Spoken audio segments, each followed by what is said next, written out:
नमस्कार. Savita smart cooking recipe मराठीमध्ये तुम्हा सर्वांचं खूप खूप स्वागत आहे. तर आज आपण बनवणार आहोत मुलांच्या टिफिनसाठी हेल्दी रेसिपी आणि ही रेसिपी आपली पोह्यांपासून बनवलेली आहे. आणि जी मुलं व्हेजिटेबल्स खात नाही, कांदा एकीकडे काढून ठेवतात, टोमॅटो एकीकडे, पत्ताकोबी एकीकडे काढून ठेवतात, तर त्यासाठी तर ही खूप आवडणारी अशी डिश आहे. तर तुम्ही नक्की करून बघा. त्यासाठी तुम्हाला व्हिडिओ पूर्ण बघावं लागेल. आणि माझ्या चॅनलवर जर नवीन असाल तर प्लीज सबस्क्राईब करा, बेल आयकॉन प्रेस करा आणि माझ्या व्हिडिओला लाईक शेअर कमेंट्स करा. चला सुरू करूया मग आपल्या आजच्या रेसिपीला. तर इथे मी आता एक वाटी कोबी घेतलेली आहे, पत्ताकोबी घेतलेली आहे, तिला छान बारीक किसून घेतलेली आहे. त्यानंतर एक टोमॅटो बारीक कट करून घेतलेला आहे. त्यानंतर एक कांदा बारीक कापून घेतलेला आहे आणि मी इथे मटारचे दाणे घेतलेले, वाटाण्याचे दाणे. त्यानंतर आपल्याला अर्धा चम्मच लसूण अद्रक पेस्ट, चिली फ्लेक्स आणि ऑर्गॅनो लागेल. त्यानंतर आपल्याला तिखट आणि फोडणीसाठी जिरा, मीठ स्वादानुसार आणि थोडीशी हळद लागणार आहे आणि फोडणीसाठी आपल्याला तेल लागणार आहे. तर आणि ते आपल्याला हे डिश पोह्यांपासून करायची असल्यामुळे मी इथे एक वाटी पोहा घेतलेला आहे, जाड पोहा आहे. तर आपण आता याला छान स्वच्छ पाण्याने धुवून घेऊया आणि भिजत घालून ठेवून देऊया. आणि मी इथे एक कप बटाटा उकडून घेतलेला आहे. आपल्याला हे दोन साहित्य लागणार आहेत. आता आपण काय करायचं, जे व्हेजिटेबल्स आपण घेतलेले आहे त्याला थोडंसं स्टीम करून घ्यायचे आहेत. तर इथे मी गॅस ऑन केलेली आहे आणि कढई ठेवलेली आहे.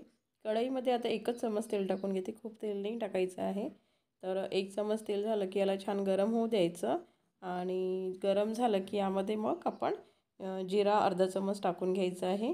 जिरा झाला की लगेच मी वाटाणे टाकून घेते, म्हणजे वाटाणे तेलामध्ये गेले की ते लवकर स्मॅश होतात.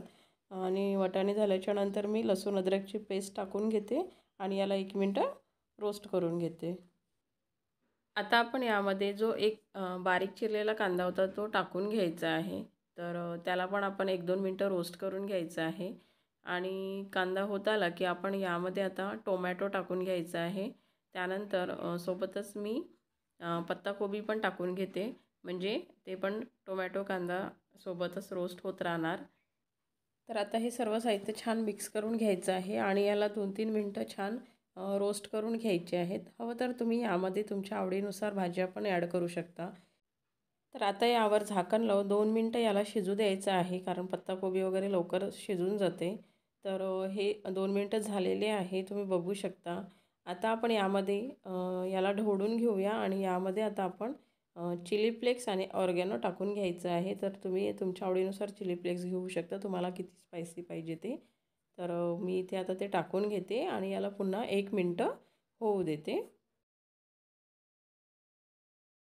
आता मी यामध्ये स्वादानुसार मीठ ॲड करून घेते, म्हणजे जवळपास मी पाऊण चम्मच इथे मीठ टाकलेलं आहे आणि आता आपण याला ढवळून घेऊया. आणि आता आपले हे व्हेजिटेबल्स छान शिजलेले आहेत. तर हवं तर तुम्ही कोथिंबीर पण टाकू शकता आणि याला थंड होऊ द्यायचं आहे. मी गॅस ऑफ करून घेते आणि याला थंड करून घेते. तर आता इथे पोहे पण छान भिजलेले आहेत. तर आता आपण याला हाताने छान स्मॅश करून घ्यायचं आहे. तर याला छान सॉफ्ट करून घ्यायचे हाताने आणि हाताने स्मॅश झाले की आपण याच्यामध्ये जो एक बटाटा बॉईल करून घेतलेला होता तो टाकून घ्यायचा. त्याला पण याच्यामध्ये एकजीव करून घ्यायचं, छान मिसळून घ्यायचं, स्मॅश करून घ्यायचं. तर आपलं हे मिश्रण आता छान स्मूथ झालेलं आहे, तर सॉफ्ट पण झालेलं आहे. आपण आता यामध्ये बाइंडिंग येण्यासाठी आपण यामध्ये गव्हाचं पीठ ॲड करणार आहोत. तर मी आता दुसऱ्या बाउलमध्येच गव्हाचं पीठ घेतलेलं आहे आणि साधारण हा 1 वाटी गव्हाचं पीठ घेतलेलं आहे. त्यानंतर यामध्ये मी आता अर्धा चम्मच अद्रक लसूणची पेस्ट टाकून घेते. त्यानंतर मी इथे तिखट ॲड करत आहे, चिली पावडर. तर तुम्हाला जितकं स्पायसी पाहिजे त्या हिशोबानुसार तुम्ही घेऊ शकता. आणि मी अर्धा चम्मच मीठ ॲड केलेलं आहे आणि अर्धा चम्मच हळद ॲड केलेली आहे. आणि आता आपण याच्यामध्ये अर्धा चम्मच ऑर्गॅनो टाकून घ्यायचा आहे, यामुळे छान फ्लेवर येते.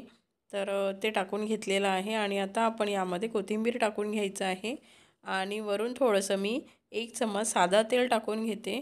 त्यामुळे काय होते की आपण जो पराठा किंवा चिला बनवतो तर तो छान बनतो. तर मी इथे तेल टाकून घेतलेलं आहे आणि त्यानंतर यामध्ये आपण जे बटाटा आणि पोह्याचं स्मॅश करून ठेवलेलं होतं ते यामध्ये मिक्स करायचं आहे आणि आता पाणी टाकून याला खूप पातळही नाही आणि खूप घट्टही नाही असं त्याचा सारण तयार करून घ्यायचं आहे.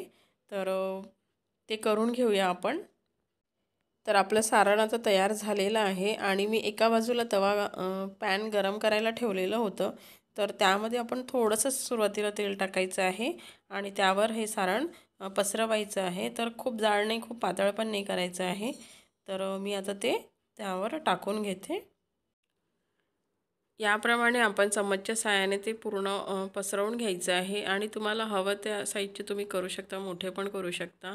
पण मी ते छोटे छोटेच काढत आहे. तर याला छान पूर्णपणे पसरवून झाल्याच्या नंतर आपण याला दोन्ही बाजूने छान तेल लावून घ्यायचं आहे आणि छान खरपूस होईस्तोपर्यंत त्याला होऊ द्यायचं आणि त्याच्यानंतर याला काढायचं आहे. तर याची आता एक बाजू झालेली आहे. आपण आता याला पलटवून घेऊया आणि त्या बाजूने पण त्याला छान ब्राऊन होईस्तोपर्यंत शिजू द्यायचं आहे. आणि दोन्ही बाजूनी छान ब्राऊन झालेला आहे. तर आता आपण याला या प्लेटमध्ये काढून घेऊया आणि याच पद्धतीने आपण पूर्ण बनवून घ्यायचे आहेत. तर आपले आता इथे चिले बनवून आहे. तर आता आपण काय करायचं, जे आपण व्हेजिटेबलचं स्टफ केलेलं होतं ते यामध्ये भरून घ्यायचं आहे. तर मी ते सेंटरमध्ये ठेवून घेते. हवं तर तुम्ही यावर सॉस पण लावू शकता, पण मी ते टोमॅटो टाकल्यामुळे मी सॉस स्किप करत आहे. तर आणि आता आपण याचा एक छानसा रोल करून घेऊया आणि चीज असेल तर तो चीज पण तुम्ही टाकू शकता, म्हणजे मुलांना खायला पण आवडेल. तर मी आता याचा रोल करून घेते आणि सगळे रोल मी याच पद्धतीने करून घेते. तुम्ही बघू शकता या पद्धतीचा रोल होणार आणि हे रोल केले की म्हणजे मुलांना आपल्याला जे व्हेजिटेबल्स खायला घालायचे आहेत ते पण त्यांच्या पोटामध्ये जाणार आणि हेल्दी पण राहणार. तर तुम्ही ही रेसिपी नक्की करून बघा. तर इथे मी हे रोल टोमॅटो सॉससोबत सर्व केलेले आहे आणि खूप टेस्टी लागत आहेत.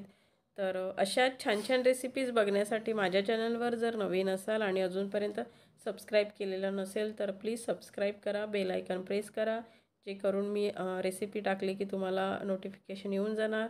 आणि माझ्या चॅनलला खूप शेअर, लाईक, कमेंट्स करा आणि व्हिडिओ पूर्ण बघत राहा. Thank you for watching.